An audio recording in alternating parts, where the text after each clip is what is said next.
Husbands, fathers, warriors, builders, priests, and kings is what the title of this podcast is. In this video, we are going to be looking at why is it important to encourage men to be leaders and fathers, to embrace responsibility with actions, masculinity with leadership, than with a short temper to violence. Because that's what our society needs and should strive for. Cause sons have it hard to be who they are because of societal pressure, urges them to suppress who they are. Looking at this video, we are going to be learning something, that a motherly role is of importance in a child life to be who they are. You know, one of the things I've been trying to struggle with too is you list in your book a number of stories, you're using biblical stories primarily, and then a number of attributes that you think constitute what might comprise the central aspect of masculinity. You know, and so one of the things I've been seeing in this, as I've been walking through the same process, is that the biblical corpus, which is a library, aggregates a set of illustrative stories and then uses those stories to describe a character to be emulated, and then makes the proposition that that character to be emulated is the manifestation of a single spirit, right? So, and that spirit would be the unity. In your conceptualization, when you bring this down to earth, so to speak, you talk about men being husbands, fathers, warriors, builders, priests, and kings, right? Then you could imagine that there's something behind that that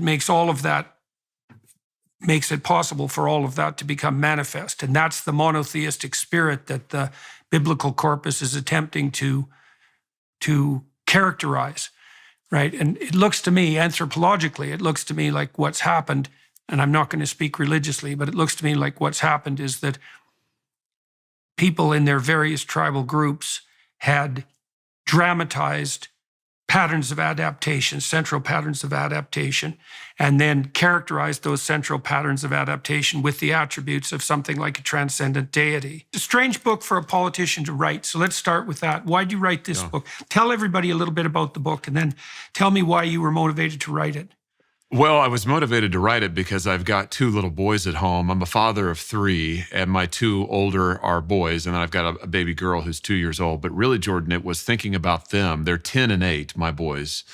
And my oldest is Elijah, and my second is Blaise. And I write in the book about Blaise Pascal. So you begin to, though I don't draw this out in the book, I don't say it explicitly. If you read the book, you begin to get a sense of why my boys are named the way they're named, and why these ideas that I write about are so significant to me. They show up even in my kids' names and lives. But thinking about my boys, it's Elijah, and what's your the other boy's name? Blaise, for Blaise Pascal. Oh, yes, Pascal. Yeah, who I write about in the book.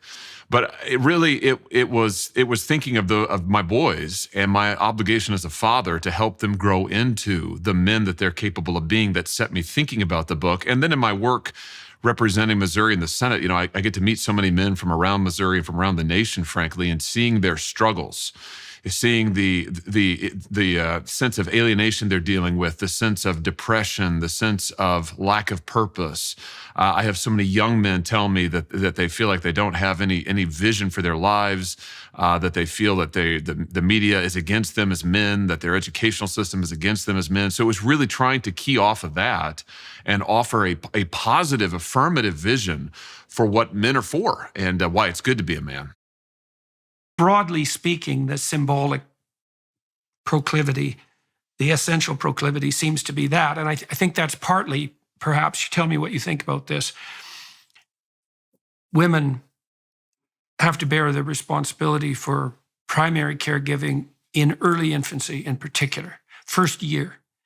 And there isn't there's an awful lot of taking care of immediate needs in that first year. Like the child's immediate needs are paramount because the child is so utterly dependent, born early as our human infants are, and in a state of utter dependency. And then, of course, women have to wrestle with the difficulty of transforming from that state of hyper caregiving where needs are predominant, the needs of the moment are predominant, into facilitating the independence of the child. And that seems to me to be where the paternal, the patriarchal, the father is particularly paramount to to encourage. Maybe that's the primary paternal role, is to encourage. So is that in keeping with the experience that you had as a father? And does that make sense to you? Is there anything you'd add to that? No, that has been my experience, and I can remember before I was a father, and I tell the story in the book, when I was a coach. I was a young man. I was 23 at the time. I was coaching a group of rowers, kids, a young high school team, a crew team, and this was in the UK actually. And I remember, I tell the story in the book, I had this moment where there was a scene during one of our training sessions where I saw one of the rowers encourage, take a leadership role with one of the younger ones. And in that split second, I saw like a flash what this kid, he's probably a junior at the time, 17 years old, what he might be in the future. I saw maturity in him. I saw characteristics I had never seen before. And it struck me. It's like, oh, wow, he could really become something. He could become a great leader, a strong leader. I saw a flash of the man he could be. And suddenly in seeing that, I realized my role, my job as a coach to him was to help encourage that and call it forth. And for me, Jordan, I tell that story because that is to me, a parallel to fatherhood. That helped me get ready for what I think fatherhood is, which is to see that in my kids, my boys and my girl, and to help call that forth, to help call forth what they could be, and to be willing to sacrifice myself and my interests in order to see them develop and grow. I was fortunate enough to conduct a seminar in Exodus in Miami, and one of the stories we evaluated in some depth was the story of the burning bush. In that story, which occurs in that episode, which occurs before Moses is a leader, he's wandering along, minding his own business, intent on his own purposes, you might say, and something captures his interest and glitters and gleams, and it's a phenomenon. Phenomenon means, it's from the Greek phanesthai, and phanesthai means to shine forth. And so something grips his attention and makes itself manifest, and he turns off the path to investigate it, right? He decides to further investigate. And he does that of his own free choice. The story makes that quite clear. So something calls to him, but it's him that decides to go investigate it. As he gets closer to it, he hears a voice, and it tells him that he's starting to tread on sacred ground.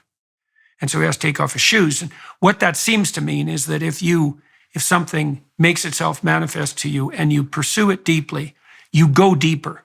And if you go deep enough, you enter sacred ground. And that's by definition, right? Because what's deep and what's sacred, that's the same thing. Technically, it's the same idea.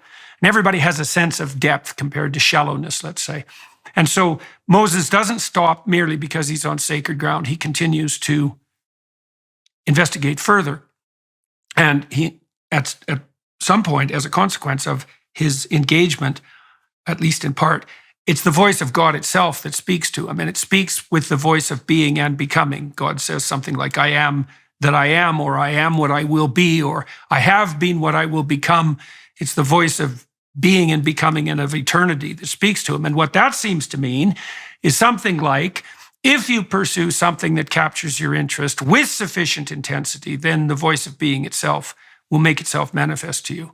And that's what happens when people take something seriously, And that's when Moses becomes a leader, right? Because that's when God tells him to go talk to the Pharaoh. And it's not until that transformation occurs, and it's very much akin to the story that you tell about, because it's a minor story in some ways, right? That experience you had when you were coaching rowing. It's a mundane story. It's the sort of thing in some way that could happen to anyone, but you said it struck you, and it also shaped the way that you conceptualized fatherhood, and that you could see the potential in this young man. All that happened at the same time.